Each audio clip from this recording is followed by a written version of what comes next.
해직교사를 특별 채용하도록 지시한 직권남용 혐의 등으로 2심까지 유죄 판결을 선고받았던 조희연 서울시 교육감에 대해서 대법원이 8월 29일 유죄 판결을 확정하였습니다.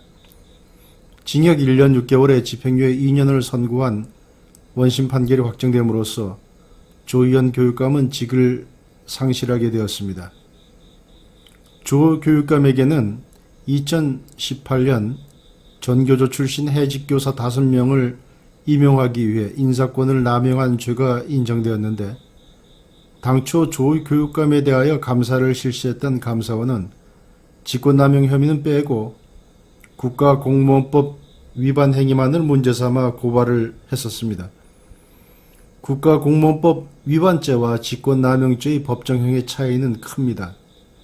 국가공무원법 위반 행위에 대하여는 징역 1년 이하 또는 1,000만 원 이하의 벌금형이 예정되어 있는데 불구하지만, 직권남용의 경우 5년 이하의 징역, 10년 이하의 자격정지 또는 1,000만 원 이하의 벌금에 처하도록 되어 있습니다. 조 교육감에 대한 최종 징역형이 1년 6개월의 집행유예 2년인데 국가공무원법 위반만으로는 나올 수 없는 처벌입니다. 당시 문재인 정권 하에서의 감사원이 의도적으로 제대로 고발 조치를 하지 않았다는 의혹을 사기에 충분한 상황이었습니다. 이에 전국 6,000명가량의 교수들이 회원으로 있는 사회정의를 바라는 전국 교수 모임에서 감사원 감사보고서를 분석하여 2021년 5월 11일 공수처에 조희연 교육감은 직권남용죄로 처벌되어야 한다고 고발하였습니다. 당시 고발장의 결론 부분을 보면 다음과 같습니다.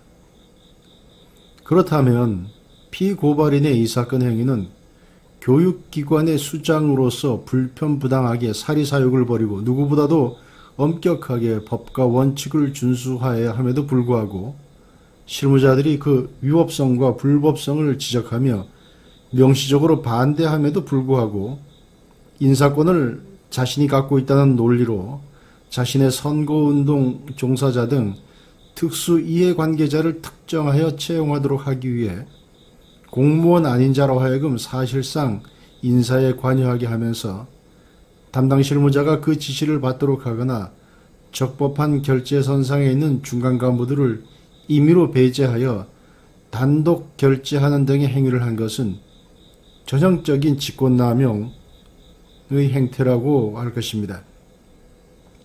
고발인들은 감사원의 고발 조치에서 이 엄중한 혐의에 대한 고발이 왜 누락되었는지 알 수 없으나 고위공직자의 부패에 대한 수사를 목적으로 출범한 공수처인 만큼 보은 인사, 정실 인사, 부패한 파벌 인사를 아무것도 모르는 평범한 일반 지원자들을 속여서 응시하게 하여 겉으로 공개 경쟁 시험인 양 가정하고 이미 결론을 내놓고 사람을 뽑는 이런 전근대적 부패한 행위를 일삼은 자에 대한 신속한 수사와 단죄를 해야 할 것입니다.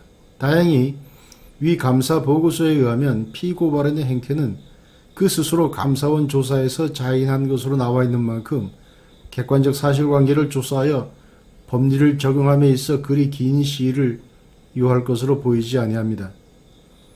이에 고발인들은 공수처가 이 사건 고발장 접수로부터 1개월 이내에 피고발인에 대한 조사 및 기소 여부를 결정하여 주기 바라고, 세간에서 우려하듯 시간을 끌면서 세인의 이목에서 잊혀지도록 정치적 편향성을 보이지 않기를 바랍니다. 만일 1개월 이내에 피고발인 소환 조사 등의 일정조차 잡을 수 없다면 다른 수사기관에 바로 이첩하여 줄 것을 요청하고 이에 대한 적정한 회신을 요구합니다. 이게 당시 사회정의를 바라는 전국 교수 모임 고발장에 나와 있는 결론 부분입니다. 다행히 공수처가 직권남용 혐의가 있는 것으로 보아서 검찰을 통해 기소를 했죠. 그리고 3년 3개월이 지난 오늘 최종 확정이 된 겁니다.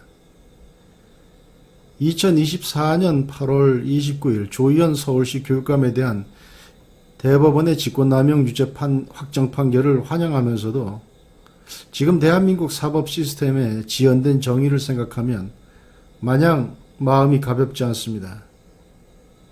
혼돈의 시대, 정치가 실종되고 입법 폭주, 법 체계와 정신에 대한 무시가 일상화되어가는 이 상황에서 중심을 잡아줘야 하는 것이 법원과 헌법재판소지만 정작 중요한 사회적 정치적 이슈에 대하여는 시간이나 끌면서 눈치나 보는 소신 없는 행태를 보여주고 있습니다. 예를 들어 2심에서 실형까지 선고되어 있는 피고인 조국에 대한 대법원 선고의 지연, 또 투표의 실질적 등가성, 주권의 동일 시점 행사의 원리 위반 등으로 제기 중인 사전투표 헌법소원 심판 청구에 대한 헌법재판소의 시간 끌기 등이 그것입니다. 그나마 법원의 경우 조희대 대법원장 취임 이후 판결이 조금 빨라진 것 같다는 평가도 있습니다만 국민이 체감하는 재판 지연으로 인한 사법에 대한 불신을 낮추기에는 턱없이 모자랍니다. 법원과 헌재가 본연의 사명과 역할을 망각한 채 보신과 출세, 안일에 젖어 지연된 정의를 통해서 불의를 조장하고 대중에게, 국민에게 잘못된 신호를 주어서 옳고 그름, 선과 악, 상식과 몰상식, 파렴치와 양심이 뒤죽박죽 되도록 하는 혼란한 사회를 만드는 주범이 되어서는 안 될 것입니다.